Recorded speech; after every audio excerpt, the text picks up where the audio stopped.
100 দিনের কাজের নাম পরিবর্তনের প্রতিবাদে এবার অবস্থান সত্যাগ্রহে কংগ্রেস। 100 দিনের কাজের নাম পরিবর্তন ঘিরে তোলপাড় দেশের রাজনীতি। মহাত্মা গান্ধীর নাম বাদ দিয়ে ভারতবর্ষের ঐতিহ্যকে কালিমালিপ্ত করতে চাইছে কেন্দ্রের বিজেপি সরকার। নাম পরিবর্তন করে পূজ্য বাপু গ্রামীণ রোজগার যোজনা করার অভিযোগ তুলে ফের সরব হলো কংগ্রেস। দুর্গাপুরের প্রান্তিকা পাঁচমাথা মোড়ে অনশন সত্যাগ্রহ আন্দোলন শুরু করলো জাতীয় কংগ্রেসের কর্মী সমর্থকরা। রবিবার সকাল থেকে কর্মসূচিতে যোগ দেন জেলা কংগ্রেসের সভাপতি দেবীর চক্রবর্তী, পর্যবেক্ষক ওম প্রকাশ জয়সওয়াল সহ জেলা ও ব্লকের নেতৃত্বরা। জেলা সভাপতি দেবেশ চক্রবর্তী বলেন, সোনিয়া গান্ধী মনমোহন সিংয়ের গ্রিন প্রজেক্ট ছিল মহাত্মা গান্ধী জাতীয় গ্রামীণ নিশ্চয়তা প্রকল্প, যা ভারতবর্ষের অর্থনীতিকে বাঁচিয়ে রেখেছিল। গ্রামীণ এলাকার মানুষদের রোজগারের জায়গা হয়েছিল।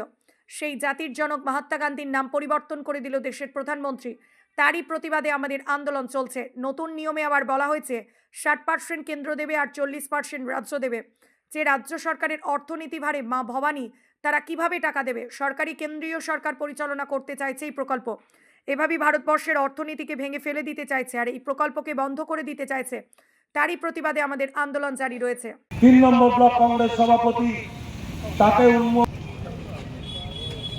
জামরিয়া সব ব্লক সভাপতি মাননীয় শ্রী পরিতোষ বাউরি, তাকে অনুরোধ করব পুষ্পার্ঘ্য দিয়ে অনশন মঞ্চে আসার জন্য।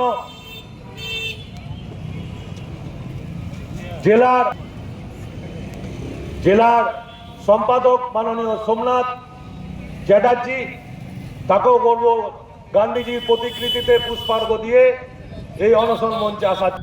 দেখুন, এখন বাস্তব হচ্ছে যে মনরেগা, যেটা সোনিয়া গান্ধী মনমোহন সিং এর ড্রিম প্রজেক্ট ছিল, যেটা ভারতবর্ষের অর্থনীতিকে বাঁচিয়ে রেখেছে।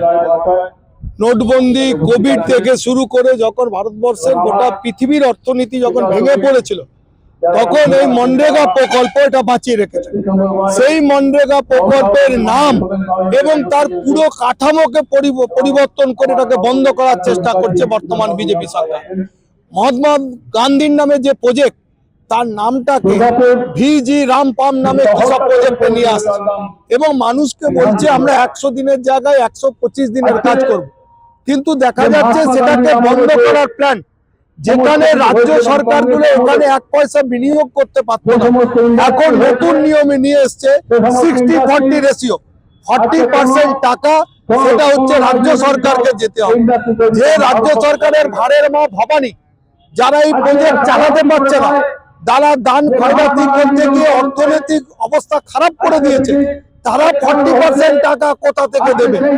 এবং গ্রামের পঞ্চায়েত ঠিক করত যে তারা এলাকায় কি উন্নয়ন করবে, এখন সেটা ঠিক করে দেবে দিল্লির কেন্দ্রের সরকার।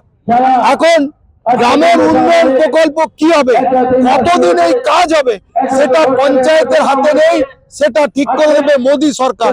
এবং তারা চাইছে এই প্রজেক্টটাকে বন্ধ করে দিতে।